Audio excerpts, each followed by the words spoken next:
सुबह सुबह Rajwant sir jogging कर रहे थे, तभी उन्हें पंकज और प्रिया दिखे जो खंबे पे लगे तार में हो रही स्पार्किंग को देख रहे थे। अरे बच्चों, ये भी कोई देखने की चीज है क्या? जल्दी हटो वहाँ से। तभी वही हुआ जिसका डर था। ऊपर लगा हाई वोल्टेज तार नीचे उनके पास आ गिरा। प्रिया डर के मारे तुरंत भागी, पर भागते ही उसे करंट का एक झटका लगा।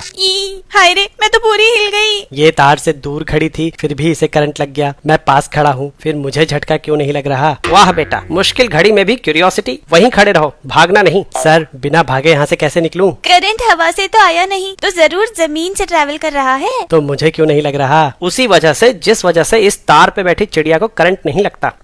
क्योंकि चिड़िया के पैर तो बैड कंडक्टर होते हैं ना। बेटा, तुम्हें फिजिक्स के साथ साथ बायोलॉजी भी पढ़ानी पड़ेगी लगता है। करंट पोटेंशियल डिफरेंस की वजह से फ्लो करता है। चिड़िया के दोनों पैर एक ही तार पे हैं, इसलिए पोटेंशियल डिफरेंस ना होने की वजह से उसे करंट नहीं लगता। सेम रीजन से तुम्हारी बॉडी में भी करंट फ्लो नहीं कर रहा। पोटेंशियल डिफरेंस किन्हीं दो पॉइंट्स के बीच कितना एनर्जी डिफरेंस है ये बताता है। अगर पोटेंशियल डिफरेंस कम है तो इलेक्ट्रिक फील्ड वीक होगी और इलेक्ट्रॉन्स कम फोर्स एक्सपीरियंस करेंगे। लेकिन अगर पोटेंशियल डिफरेंस ज्यादा है तो इलेक्ट्रिक फील्ड स्ट्रॉन्ग होगी और हर इलेक्ट्रॉन ज्यादा फोर्स एक्सपीरियंस करेगा। ज्यादा फोर्स मतलब इलेक्ट्रॉन्स का ज्यादा एक्सेलरेशन, मतलब उतनी ही ज्यादा ड्रिफ्ट वेलोसिटी, और ज्यादा ड्रिफ्ट वेलोसिटी मतलब ज्यादा करंट। यही करंट हाई वोल्टेज तार से जमीन में जा रहा है और जमीन का अपना कुछ रेजिस्टेंस है। ओम्स लॉ के हिसाब से दूरी के साथ साथ वोल्टेज घटेगा। यानी अगर तुम एक जगह खड़े हो तो दोनों पैरों के बीच पोटेंशियल डिफरेंस नहीं होगा और करंट नहीं लगेगा। पर जैसे ही तुम चलने के लिए एक पैर दूसरे से दूर रखोगे तो दोनों पैरों का पोटेंशियल डिफरेंस अलग अलग हो जाएगा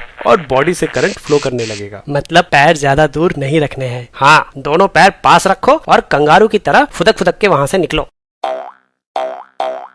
बहुत बढ़िया, आज तो फिजिक्स ने बचा लिया। लेकिन सर, तार गिरने से पहले तो मेरा पोटेंशियल 0 था, तो तार गिरते ही जब जमीन का पोटेंशियल बदला तो उस समय मेरा पोटेंशियल भी बदलने के लिए करंट का एक झटका तो लगना चाहिए था ना। सवाल तो सही पूछते हो तुम बेटा। जब तुम्हारी बॉडी किसी इलेक्ट्रिक पोटेंशियल पे पहुंचती है तो वो चार्ज गेन करती है। इस चार्ज की वैल्यू तुम्हारी बॉडी के कैपेसिटेंस पे डिपेंड करती है, जो कि बहुत कम होता है। तो अगर तुम्हारे नीचे का ग्राउंड 1000 वोल्ट पे भी है तब भी तुम बहुत थोड़ा सा चार्ज गेन करोगे, जिसके लिए एक इलेक्ट्रिक करंट फ्लो करेगा, लेकिन केवल कुछ माइक्रो सेकंड्स के लिए, जो तुम शायद महसूस भी ना कर पाओ। और ये इलेक्ट्रिक शॉक केवल तुम्हारे सेम पोटेंशियल पे आने तक ही लगेगा, उसके बाद नहीं। लेकिन अगर तुमने गलती से पैर डिफरेंट पोटेंशियल पे रख दिया तो कॉन्टिन्यूअस करंट फ्लो करेगा।